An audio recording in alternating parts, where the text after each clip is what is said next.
Hi there. Thanks for coming to this Sea Ranch Live. Today we've got a special guest, Alison Owings. Alison is an author, writer, also a sea rancher, and she's got an interesting collection of titles. But today we're going to talk about her latest book, which is due out in September. And that book is called The Mayor of the Tenderloin. Here it is. You can see it, and it's an interesting story. Well, I'm going to let Alison tell you all about it. Alison, welcome to the program. Thank you, George.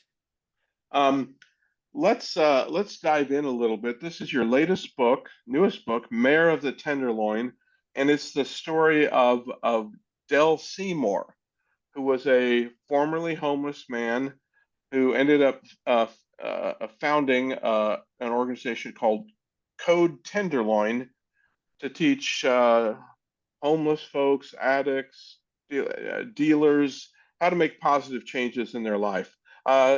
Whatever caused you to take up this whole story? How did you pick Del Seymour and this topic to write about? I picked the topic mostly because I was very upset about homelessness as I would see it in and around San Francisco. And it just appalled me. And I didn't know what to do about it. And I'm a writer, so I thought, well, maybe I can explore it through writing somehow. And I'm an oral historian and journalist by training, and I thought this could be my next book. I could interview homeless people around the country and attack the stereotype, if there is a stereotype. Well, there are several stereotypes. And that's what I usually do. I confront a group of people that have a stereotype and try to find out about individuals within it. But you ended up meeting Del Seymour, or that right. he's the main person. He's the in main the book. character. And that's because I was giving up on my idea of going around the country interviewing people all over the country, because one of my editing mantras is, maybe you know I'm also a freelance editor. One of my editing mantras is pity the poor reader.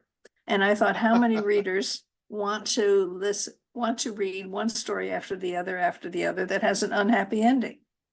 So I was kind of figuring out what I could do when my husband, Jonathan Perdue, got tickets to a play in San Francisco that was going to be preceded by a walking tour by this man named Del Seymour, whom I had never heard of. Okay. So we went on the tour. I had no idea that he had been homeless. I knew he talked immediately about having been addicted to crack, but I didn't know he'd been homeless.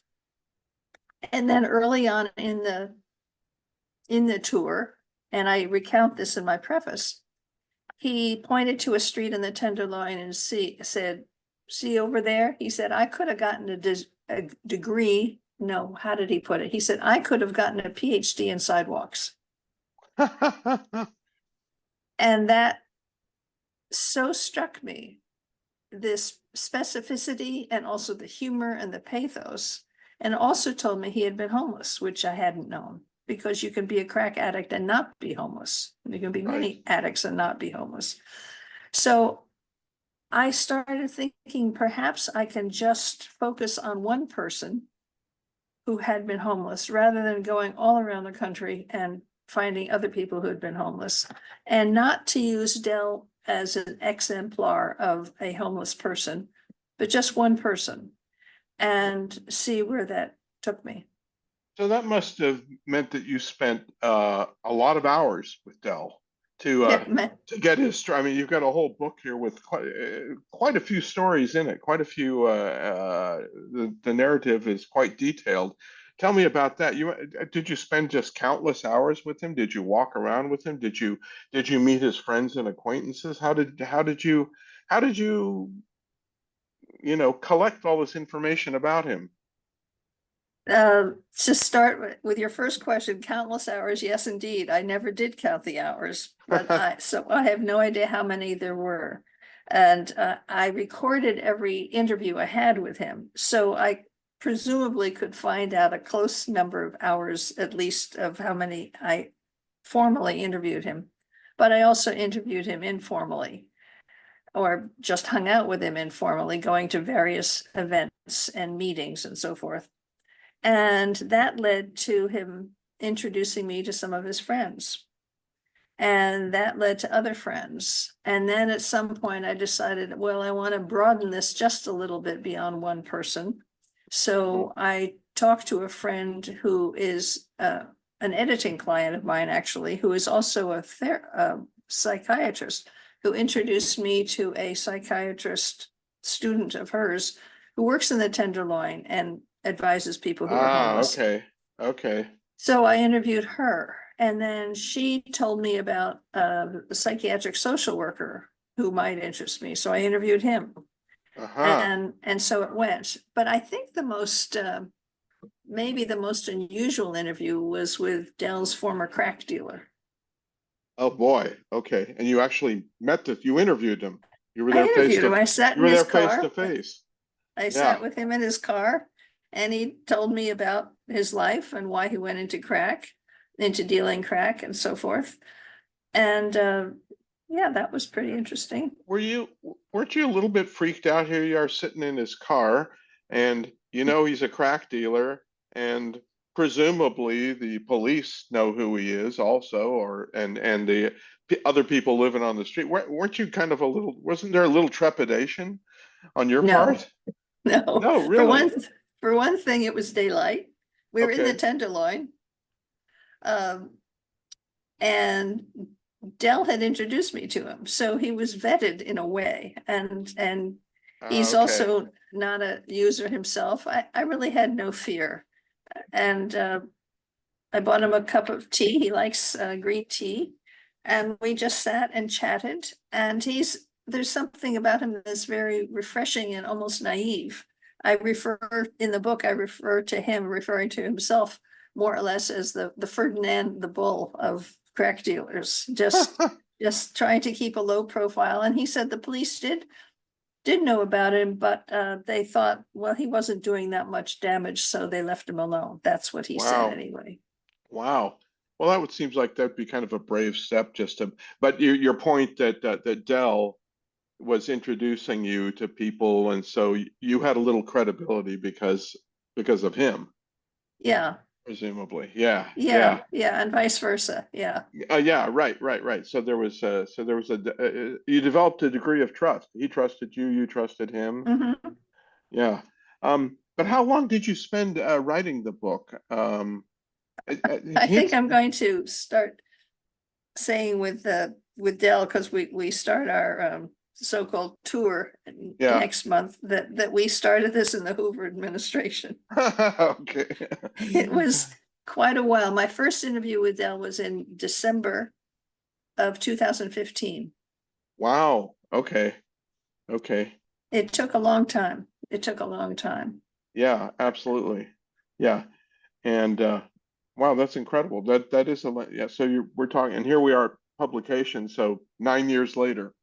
Yes, Here's indeed. Dell's And story. Yeah. Yeah. And did you ever get to the point where you're saying, gosh, this is just more effort than I ever intended? And were you ever discouraged, I guess, in writing oh, this book? always.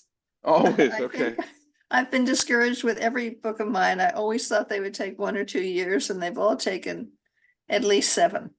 Wow. And in Wow. this case, part of the discouragement was my original agent said, I think this is a direct quote. Hmm. I didn't write it down at the time, but I think she said, "Oh, Allison, no one really cares about homelessness." So Okay. she did not want to represent the book. Wow. So Okay. we had a amicable parting, but it was Mhm. very difficult to find a new agent. And literally took years. So without an agent, I just kept slugging along, interviewing Dell, interviewing his friends, and also doing freelance editing work. Right. But eventually you did settle on an agent, somebody who said, Yes, I know we can get this story out there. And so maybe your spirits were lifted when you said, okay, I haven't spent all these years for nothing. right, right. Yeah. And my agent is absolutely wonderful. Her name is Reiko Davis. She's in New York. And yet then she had to find a publisher. As you Right. know, that's the steps you Yeah, go that's a through. whole And another step. Yeah.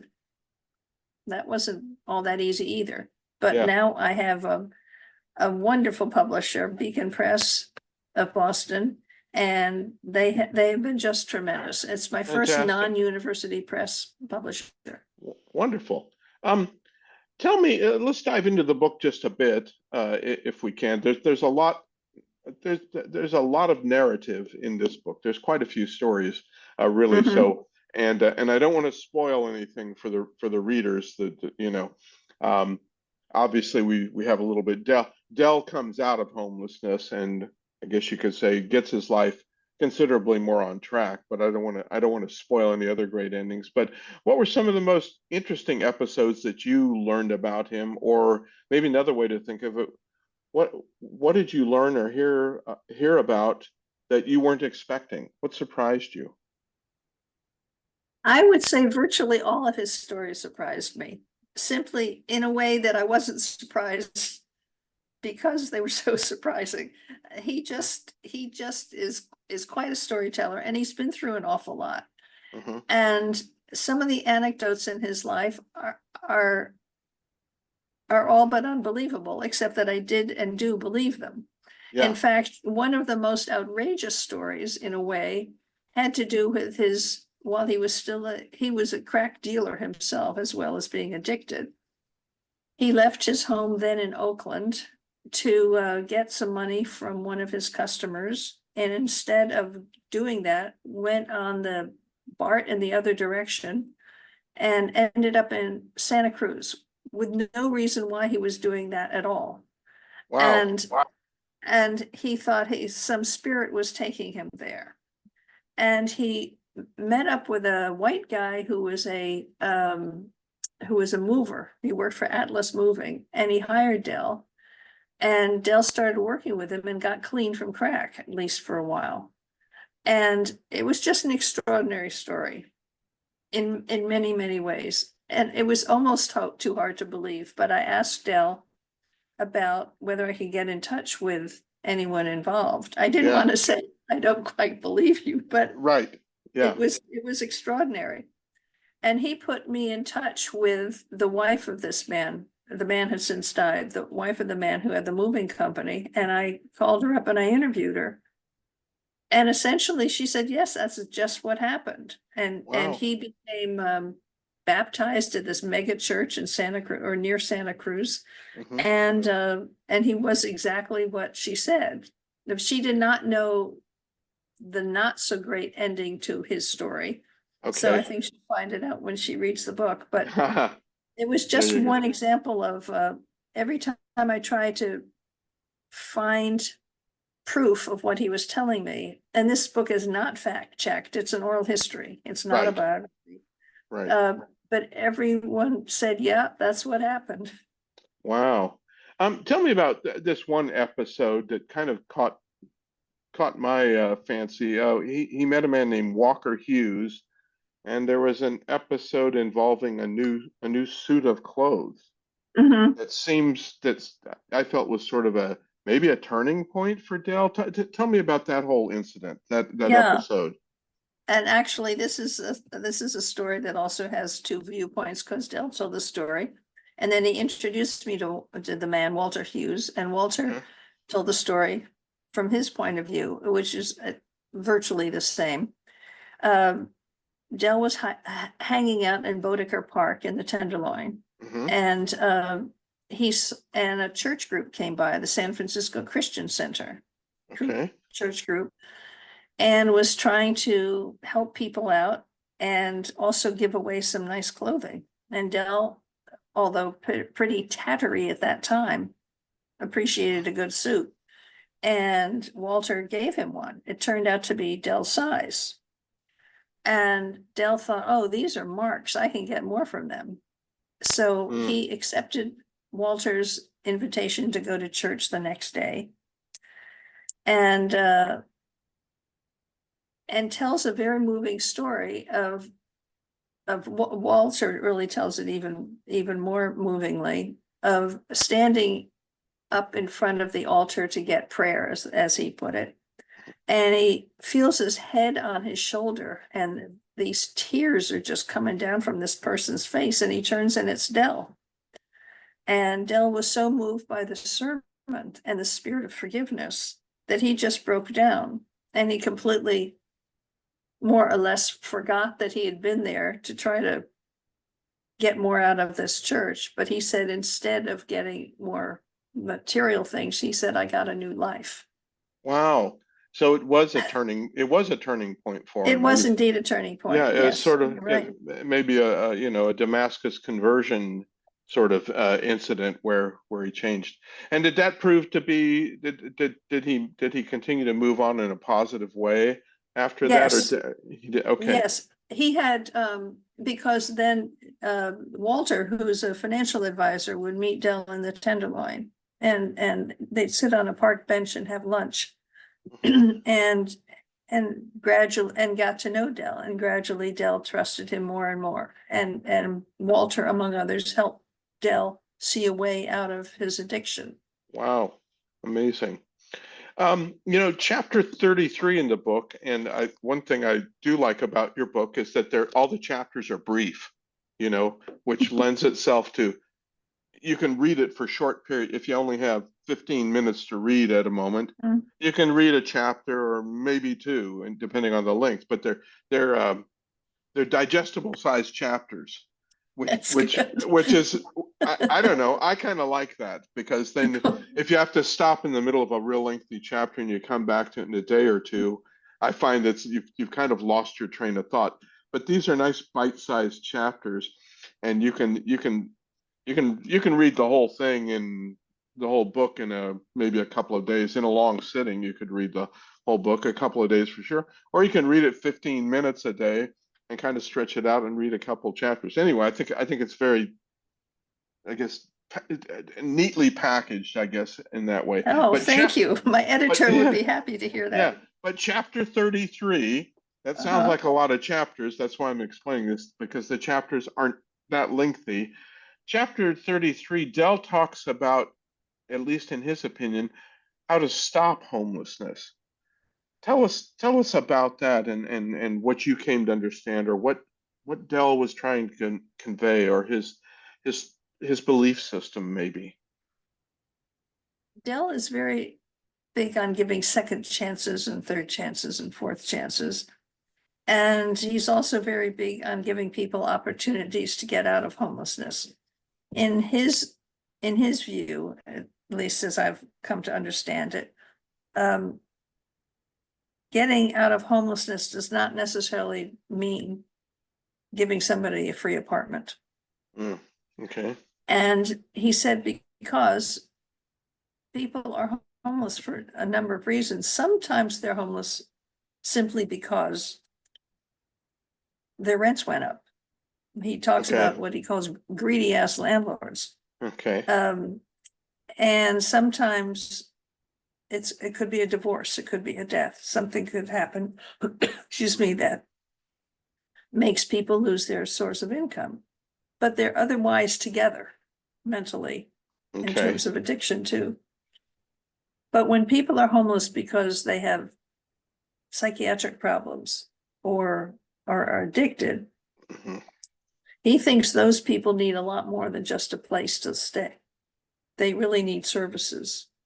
Mhm. Mhm. And so he is very much for providing the services along with a place to stay and doing it incrementally, starting with maybe a group setting, and then in a large room with maybe chest high partitions, so there's some privacy but not complete isolation.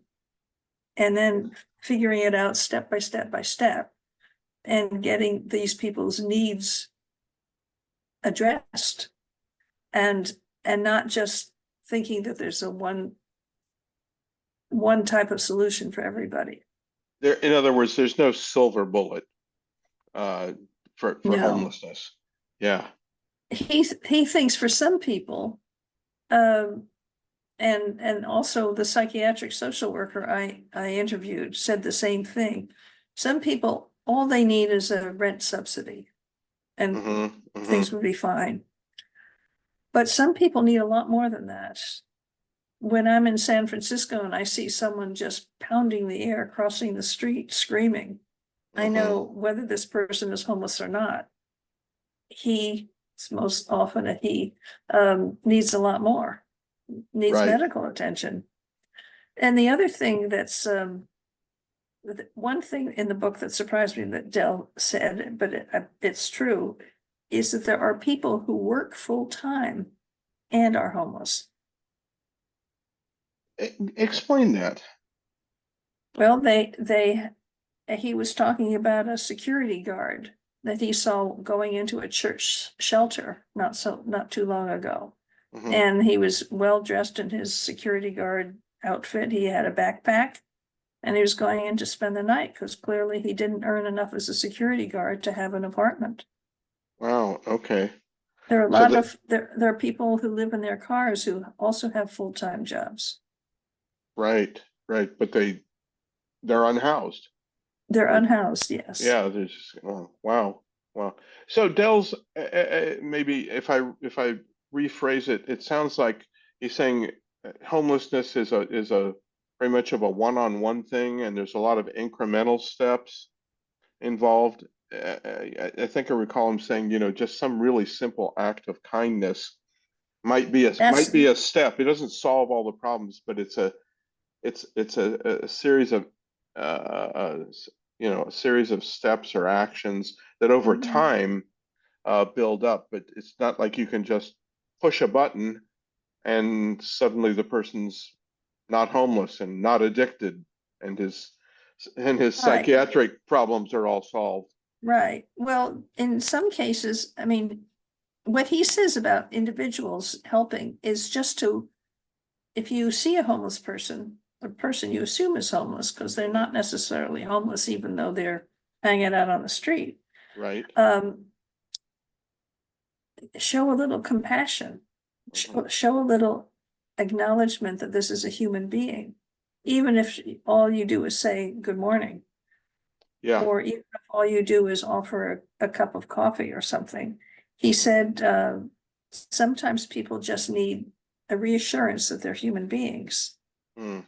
So Mm. that's one thing. But in terms of addiction, he said some people can get out of it very quickly, a week, 2 weeks, a month. Really. Some people cannot. For some people, it takes years, and there are lots of setbacks, and that was the story indeed in the Santa Cruz story that I mentioned. He was clean for a while, but that story ended sadly. He got re-addicted. Yeah. Yeah. So Right. it varies person to person to person. Yeah. Yeah. Let's talk a little bit about your books and kind of what you've done. Let's see. Uh, uh, your books, and just for our viewers, you've written a book about women who lived in Germany during the Third Reich during the war. Um, Interesting point of view, because we just think, well, everybody who was in Germany then are just all these horrible Nazi people and everything, but I think Mhm. you've probably shed some other light on that. So you wrote a book about that. You've written a book on about Native American women. Is that And correct? men. Oh, and men too. Okay, but the Mhm. voices of Native Americans, and then one that kind of I chuckled, a book about waitresses Mhm. and their experience. And you refer to yourself as and well, now you've done this one on Del Seymour, a formerly homeless individual, and you refer to yourself as an oral historian. Um, how did you end up? How did you end up doing this? How come you didn't just write a biography about famous people? Why didn't you write a biography about, I don't know, John Adams or Thomas Jefferson or Steve Jobs or whatever? Well, it's been done. Yeah, well, okay, yeah, I'm interested in people who've never been interviewed before.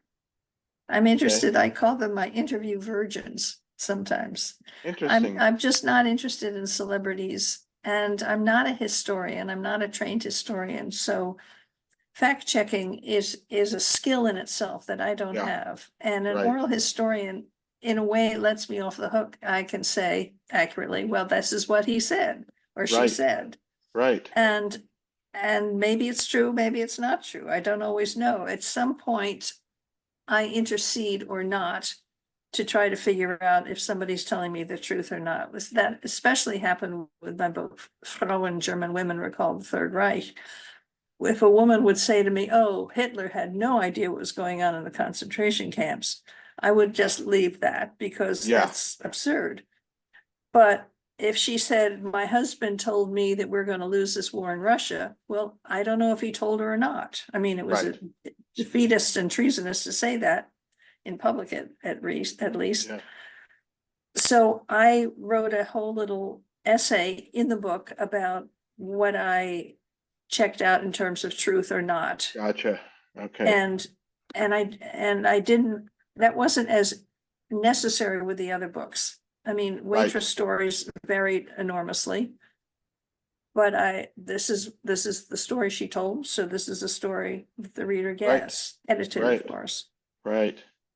And as I look at the people in your books, the first thing that occurred to me is that these are largely people that I would probably not encounter in my life, or that I don't have any particular connection to. I don't think I know any German women who lived during the Third Reich. I've certainly met Native Americans, but I can't say that I know any closely. And waitresses are just somebody who, we just think of them as somebody who works there and I get my food, and I don't think much more about it. Don't get me wrong. I'm kind to waits. I'm kind to wait staff and I do tip well, but I don't, Good to but know that. I don't leave thinking, gosh, I wonder what that waitress or that waiter's story is, or why, how they ended up. I think the average reader is going to say, well, I don't really think about that. But yet you've chosen to write about people and to do oral histories of people who a lot of us probably have little knowledge of and rarely encounter them in any significant way. Well, I always think of it as a privilege to interview somebody, and it's certainly an intrusion, but I've always been curious. It's the reason I went into journalism and studied journalism and became a television news writer. And because I'm interested in what people have to say. And I got more and more interested in what overlooked and stereotyped people had to say. So they were Mm, kind of, I only realized this actually, George, in my third book. I thought, oh, all the people I'm interviewing, they're in groups that have been stereotyped, almost entirely yeah, negatively. yeah, right. Because we think of waitresses, and usually the first thing that comes to mind is saying, "Oh, we had this terrible. I remember that time we had this horrible waitress," right? We kind of go to this. We think of that, you know, and That's too bad. I'm saying that's a fairly common thing, is that's what you think Mhm. of, and occasionally say, "Oh my God, we got great service," but it's much easier for us to just say, God, the service there was terrible. The waitress was cranky, and that's easy. That's an easy statement to make, an easy place to go in your thinking. But you, for lack of a better term, you've tried to humanize people that maybe are ignored. Right, exactly. And at least de-stereotype them. Yeah, you might Yeah, like my book, Hey Waitress. I'm sure. I'm sure I will. We might take that up in a future program. How about, because everybody deals with waiters and waitresses at some point or other. So, yeah, And there's a reason that waitress may have been cranky. right. Which who knows? Yeah, who knows? Um, Tell me about, if I may, prod just a little bit. What's the next project? What's your next book, or who would you like to meet and interview and tell their story? That is a good question, and I don't have a definitive answer. I've been working on a long essay basically about the non-art of conducting oral histories and what I've learned, because and how to do it better, and all the mistakes I've made and the surprises that have come my way. But the only group of people that interests me in terms of interviewing them for another book, and I really don't want to do it, is bad guys. Oh, you Bad mean guys. like People, crooks and bank robbers and criminals and yeah, people whoever? who smash windows in the stores and steal all the stuff and go away. What motivates them? Why are they doing it? And So my maybe, husband said, yeah, this is a subject of criminology. It's a big subject. It's been done before. it And I'm has, it thinking, yeah, has. and I don't know that I really want to do it anyway. But it interests me when I read about some break-in. I keep thinking, well, why? Is it for a thrill? Is it desperation? Is it drugs? What is it? I mean, Right. I don't know, and that interests me. But yet it's sort of like doing a nationwide story about homeless people. I'm not sure I'm really up for it. Gotcha. That's really interesting because when you said bad guys, my mind immediately, I thought, oh, you're going to write the next Godfather, right? Organized No, crime, celebrity criminals, but that's not at all what no, you're no. thinking. Yeah, not your thing, not your thing. I'm not Good. interested in celebrities. Yeah. Um, so that's a Most, maybe. well, with some exceptions. Okay, all right, cool. So your book, your book releases, I'm sorry, did you tell me September 12th is, I'm 10th. sorry, September 10th, excuse me, Mayor of the Tenderloin. And Allison, you're going to be at a number of Bay Area bookstores. I won't go through the whole list, but for our local viewers, tell us where you're going to be locally that people can meet you and buy your book, and ostensibly you'll sign it for them. Okay, sure. Where will you, yeah, where will you And be near I'm us? going to be in Gualala or Wallala, whichever, at Four-Eyed Frog Sure, on November 9th, which is a Saturday at 1 p.m. And that's the main one in this area. And the right. launch itself is at Book Passage in Corte Madera on the 12th. Okay. Which many of our viewers are going to be familiar with Book Passage, a long-standing bookstore that Yeah, I'm yeah. guessing a lot of people have visited at various times. That's great. That's And I fantastic. have a total on my website, which is very simple, AlisonOwings.com. I have a whole list of where else I'll be speaking. Oh, fantastic. So for our viewers, Alison Owings, and Allison is with one L, right? Yes, yes. Owings, not Owens, Owings. And that we can see your whole schedule of where you're going to be. So Yes. if people are in various parts of the Bay Area, they can come see you and hear you speak and buy your And book. Dell Yeah. too. He's not going Oh, to be at wonderful. Four-Eyed Frog, but he's going to be at all the other ones. Oh, fantastic. Oh, that's very cool. That's very cool. Well, Allison, it's been fantastic to talk about a book that I'm not sure I'm not sure I would have picked it up, to be honest with you, because I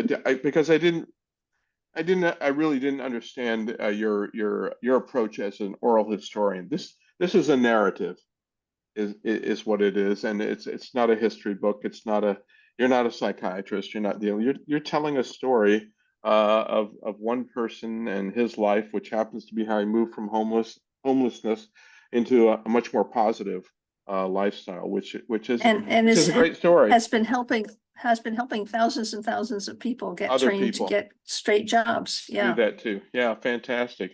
So viewers, there it is.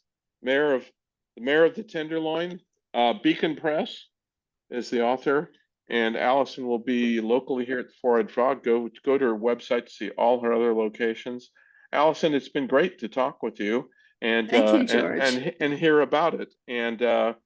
Oh, I presume on your website people can learn about your other books if they want to read the book, the Hey Waitress books, or the other books are all there, and Mhm. they're available at a bookstore near everybody.